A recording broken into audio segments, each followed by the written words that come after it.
Fendi, like the bag.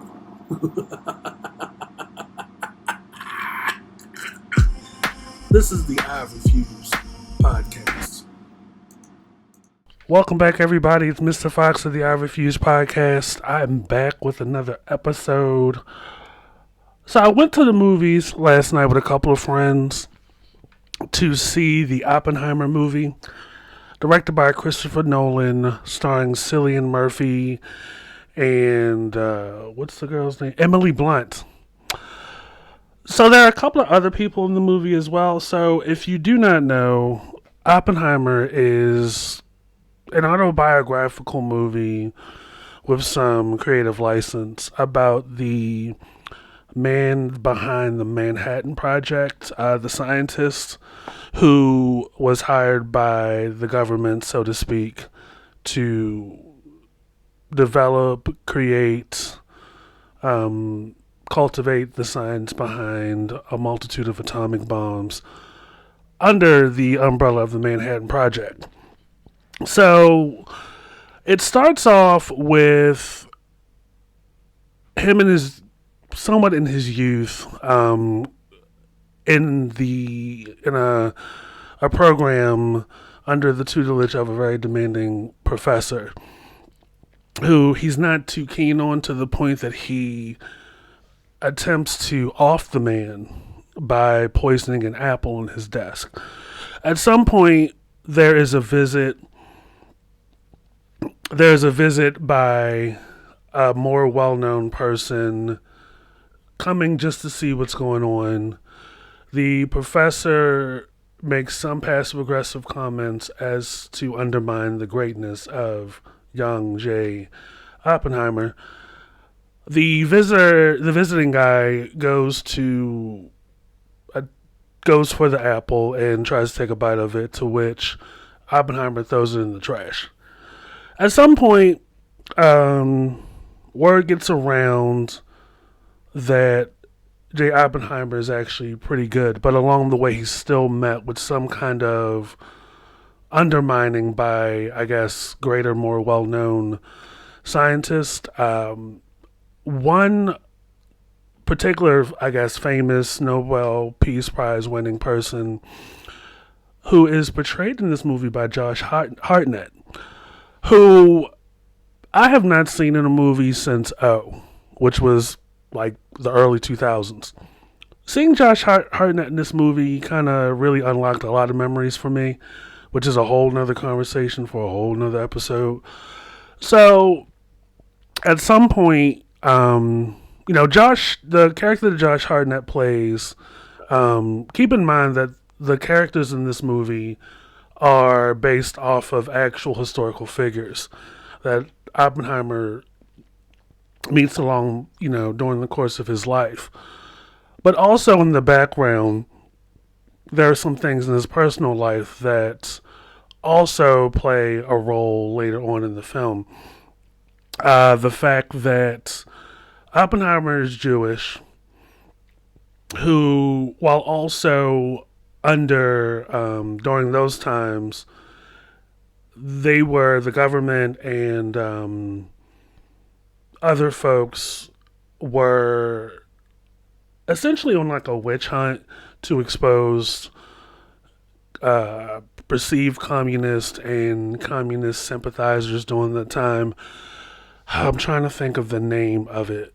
I think it was called Black Flag or something like that.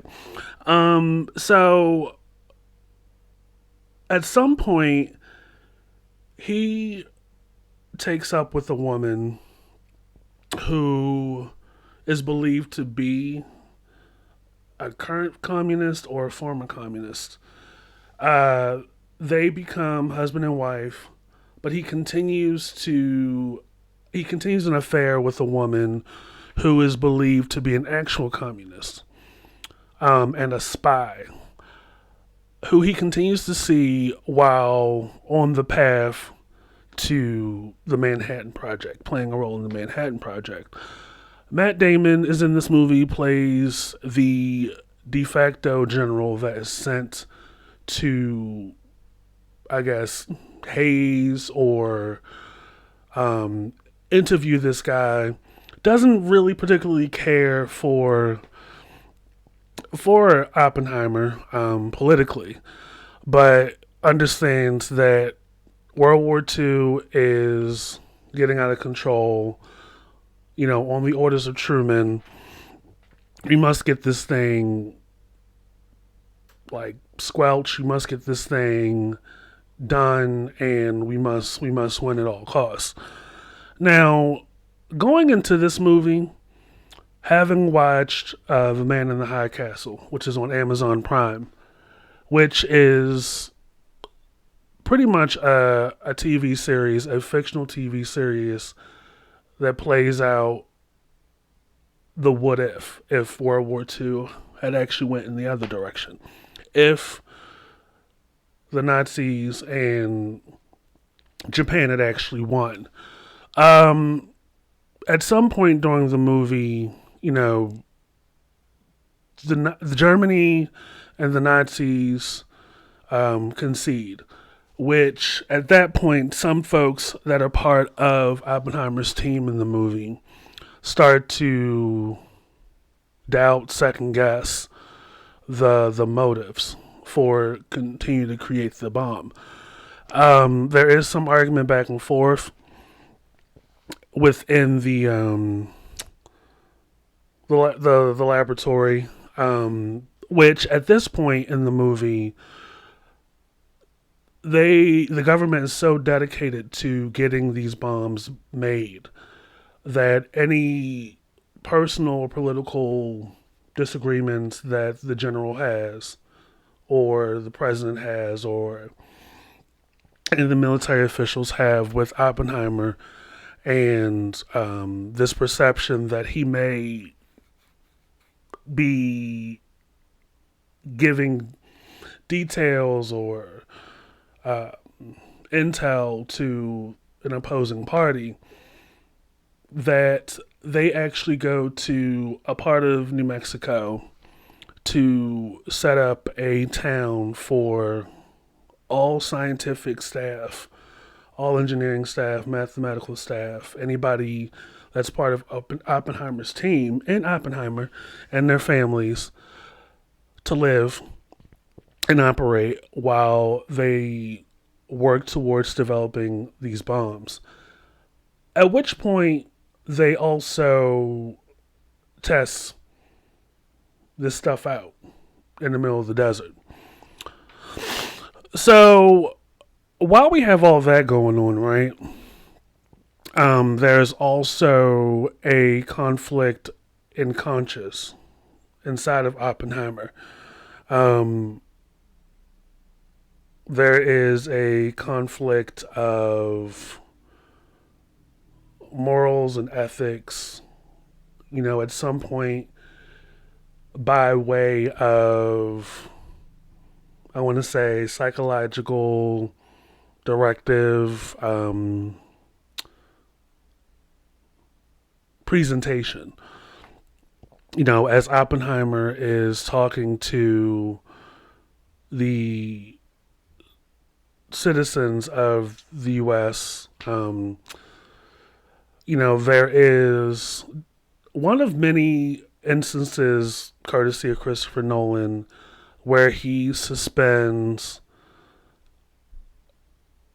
the applause and the gratitude from the audience to silence, while there's like an internal intensity happening within Oppenheimer as to that's a reflection of the gravity of the decision that he's made.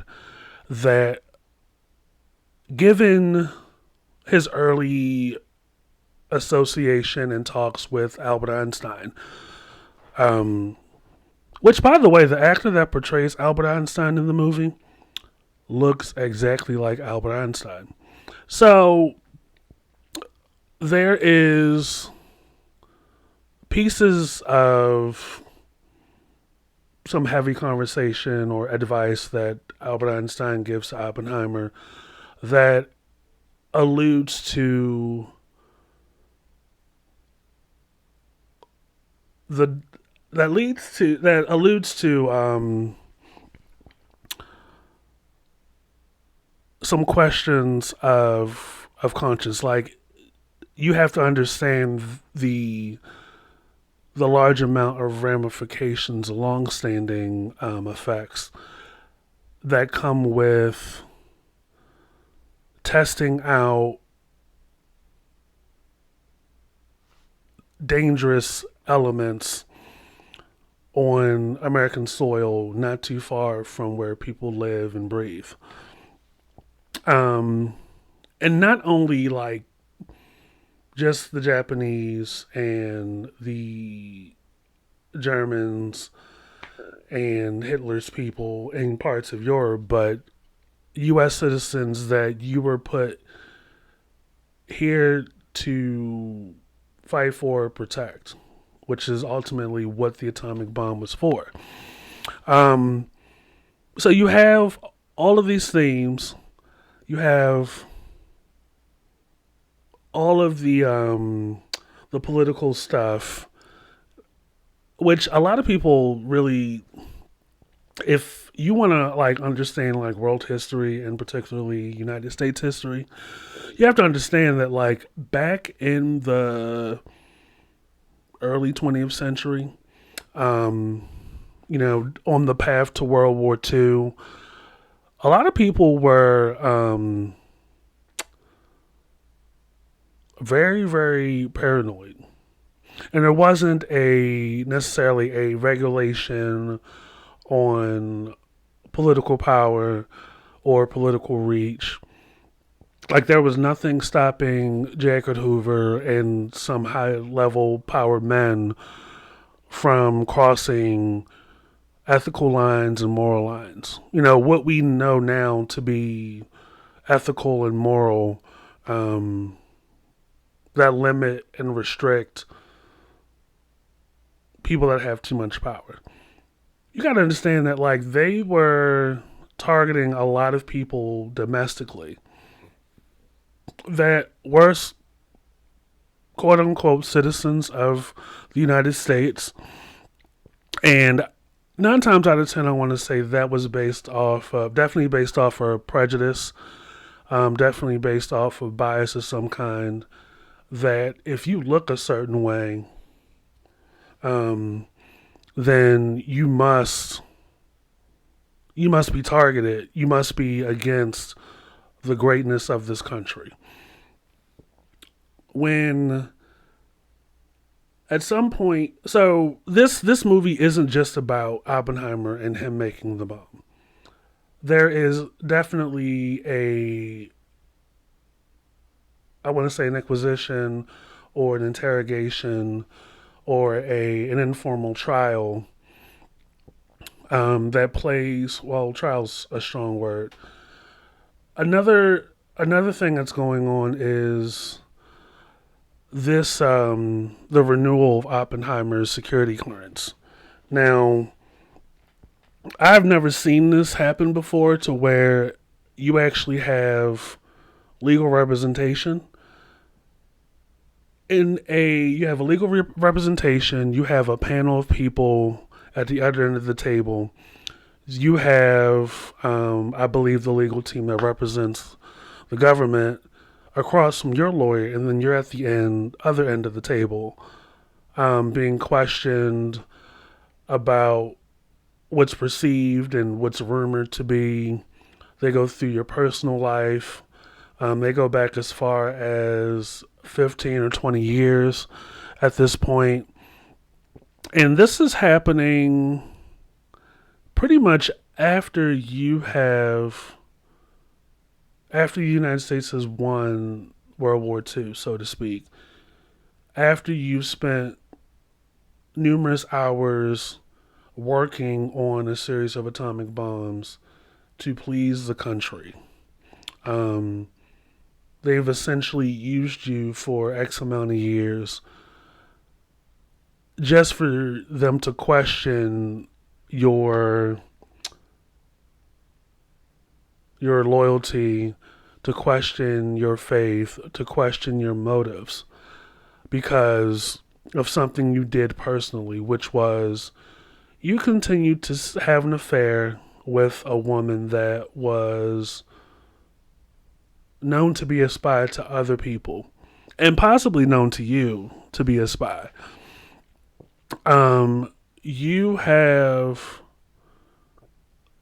they not only interview you, but they also interview your wife, and then your wife, common law wife, is sitting on the couch over your right shoulder while they go through your affair, how long that affair lasted, which you may or may not know. Basically, cross examination, trying to trip you up, trip your words, to some extent, gaslighting you. And then, that fucks with your common law wife.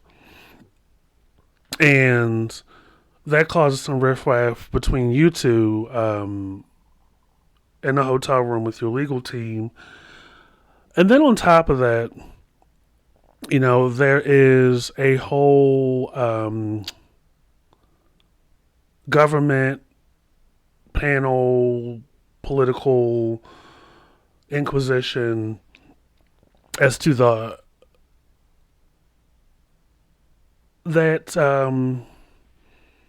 that you see all the time down at the house in DC when they want to confirm or deny a or reaffirm a political person's position or seat. So that particular part, which kind of the rest of that plays out towards the end, is definitely you get a first hand look at semantics and playing on words. Robert Downey Jr. is in this movie, who I forget the name of the guy he plays, but you see him early on in the movie when him and Oppenheimer are a lot younger. He's essentially the guy that greets Oppenheimer at the university, where the work starts to happen. And it kind of, in a way, is used against Robert Downey Jr.'s character. Because, again, and I just thought of the term of the witch hunt they did back in the 20s, 30s, and 40s. I believe it was called the Red Scare. And there were a lot of people that were tried, convicted, lynched, hung, electrocuted, gas chambered, kids kidnapped, kids abducted, and it didn't take much evidence and much of any interference, because again, the government has all the power, and when there's not much restriction or limitation as to how far they can go, a lot of people get killed. There was a husband and wife, last name I think Humberg or Nuremberg, that that whole Red Scare thing, when you look it up, they're like the most famous example, because people thought they were communists, and they get into your personal life, they get into your habits, and they pick apart and play like very bad, very vicious tactics into getting people in the jury or in the room to believe what they believe. And it got to a point to where anybody that played a part in bringing Oppenheimer to the university to where they set him and his family up with a house that was on campus so he could focus on working on this. Um, any person associated with Oppenheimer that was part of putting, the bomb together, that was also in his personal life, definitely stood to be in the hot seat. And Robert Downey Jr.'s character was one of those people. And there was definitely a lengthy committee hearing to which Rami Malek's character, I forget the guy's name, basically came in and said, "This is what happened. This is how it is." Not a lot of people, and they waited until like towards the end of the movie, pretty much, to play the conversation that Rami Malek's character had with Albert Einstein and what Albert Einstein said to Oppenheimer. Because up until that point, roughly over 2 hours, none of us in the audience knew what it was about. But it definitely played a key role in satisfying a lot of people's negative perceptions of Oppenheimer, who was already at the throes of an ethical and moral conflict, even on his path to making the atomic bomb, and especially after, to which the movie ends with him giving a rather satisfying and inspiring speech to a bunch of folks. And then, when a lot of people heard about the Oppenheimer movie coming out, a lot of people were bringing up, the fact of the damage that came out of testing those bombs out in the New Mexico desert, and how all that radiation went to harm generations upon generations of New Mexicans. So, very much a lot was going on in the Oppenheimer movie, but it was so rich and it was so good. And we had a whole conversation on the way out of the theater in the mall about Christopher Nolan's movies, Interstellar, Dunkirk, Inception, which Inception fucked me up for months. Dreams and shit, and what you think is actually not. Yeah, that fucks with me for a little bit. But I would definitely recommend going to see the Oppenheimer movie if you want to get more a history lesson from World War II, specifically the Manhattan Project, which played a key role in turning the tide. Oh, by the way, Truman was a son of a bitch to Oppenheimer.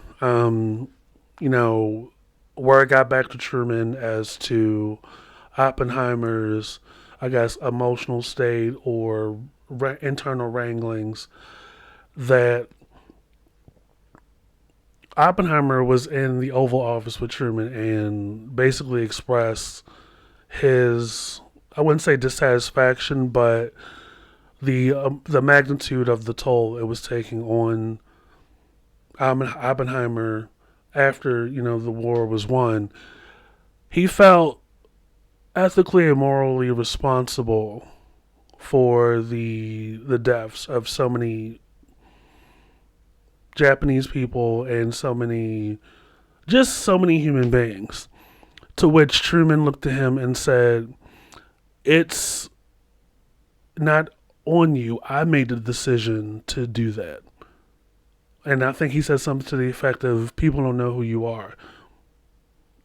And, in a way that a conservative, possibly racist and bigoted president could say to a person who helped you win a war. that a lot of people out here are saying probably wasn't necessary. Just necessary. imagine, right? You have all this stuff working against you before, during, and after you've helped the country. When the Second World War, you have Robert Downey Jr.'s character, who is the last name is Strauss, who initially welcomed him into the college and the university, where he was going to start doing his work, only to attempt to throw Oppenheimer under the bus during his ambition to secure a seat in, I believe, Truman's cabinet. All because he didn't like what he perceived was Oppenheimer bad mouthing him to Einstein. So you have that going on, and then you have the commission, the government, the FBI, trying to pull out all this dirt on you, just strictly off of your association with a person that is a known communist, and you're married to a woman, or you have a common law wife who used to be a communist. And even though you secure confidence in the general that's played by Matt Damon, it's just not enough. It's not enough to do that, and then as you are working your way with your team of physicists and scientists to create a series of bombs, and along the way you just do not have you're aware of the magnitude. Like, this could literally poison a lot of people and kill a lot of people and expose a lot of people to radiation. But in that very moment, you are aware of Nazi Germany's anti-Semitism, and you're part Jewish. But even with that, you still face opposition. Your security clearance is not renewed. Your credibility is undermined, and the power of the government and the power of people that have benefited from you has effectively silenced you and diminished your influence. And it's not until you're literally in your final years in the 60s that people start to revere you.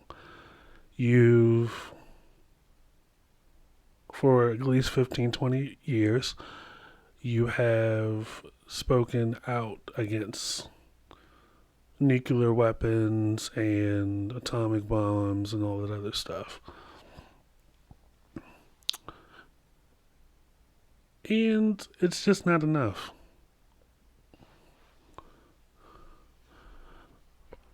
Like, I walked away from that movie with several takeaways.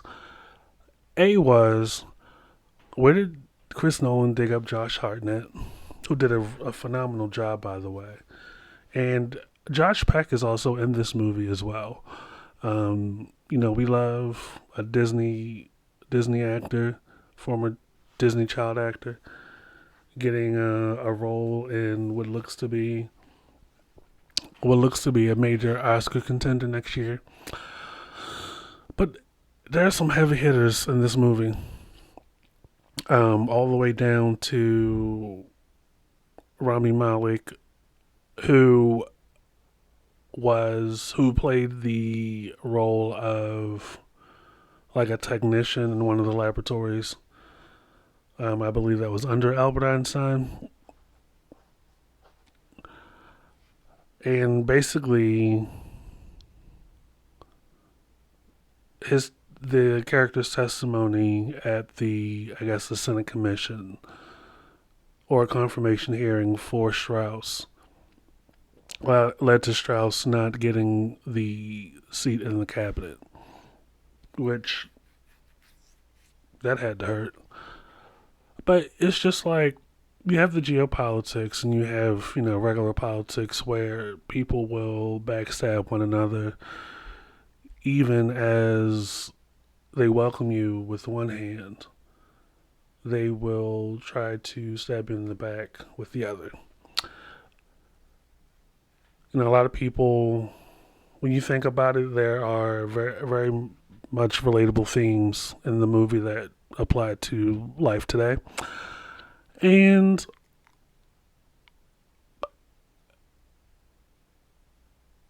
it's definitely applicable, very much a real thing at even the highest levels of government. And they even do it to people that are really intelligent scientists, doctors, physicists. You're essentially a pawn in government officials' game. And back then, they were off the fucking hook. Off the fucking hook. Um, Also, Matthew Modine's in this one. A lot of big names have some of the minor roles. It's so minor that like if you don't press pause, you're gonna miss it. Another sidebar: Matthew Modine has looked like a 6-year-old man my entire life, so I wasn't sure he if that was prosthetic because he is actually I think in his 60s now, or if that was just his regular face because he's always looked very wrinkly. Um, but the movie is just so damn big and so rich that even the most seasoned actor has like minimal scenes. And it begs to question the other areas that weren't discussed in the movie as far as the ramifications and the damage it did those tests did to New Mexicans, citizens of the United States that lived in other areas in the desert out in Texas, Arizona, Colorado at the time. Um, and really how much damage it did to like wastewater, what it did to the air quality, what it did to the atmosphere. Um, and another sidebar is Truman was a son of a bitch. Like it makes you wonder when a person of great power and great pull goes out of their way to make the decision to abolish or essentially play a major role in the genocide of Asians. Um, Not even those that were part of the effort. Japanese people, Oriental people, that you would decide to drop a bomb on these people.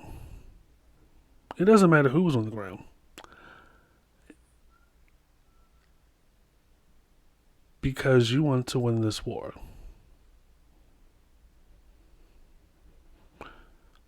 That you Could it be racial prejudice that inspires that? Because you got the Red Scare that's targeting anybody that is perceived as a communist just based off of actions and association, right? And 9 times out of 10, these people weren't communists, but because they were associated briefly with somebody that was a communist, or it could be they were just wiped out. And then you do these kind of things. Like the 20s and the 30s and the 40s were wild. Um, and it, even when you're at such an esteemed level, like you too could be targeted.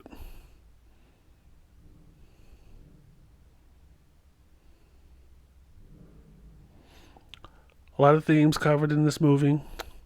A lot of moral and ethical dilemma from a human perspective that a person faces, even as a great physicist and a scientist who literally had conversations with Albert Einstein. Um, and suffered a great deal. Was used up. And when I say used, is when you have a person of benefit to you that you don't care about, that you don't support, that you don't go up for, that you just leave out to dry.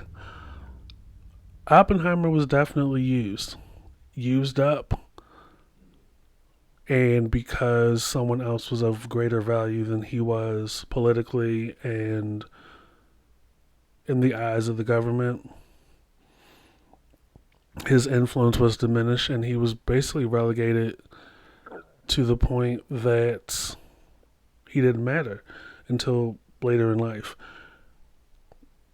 You know, the communist agent that he had the on and off affair with, they say in the movie that she committed suicide, but I saw some hands pushing her forcing her head down into the bathwater.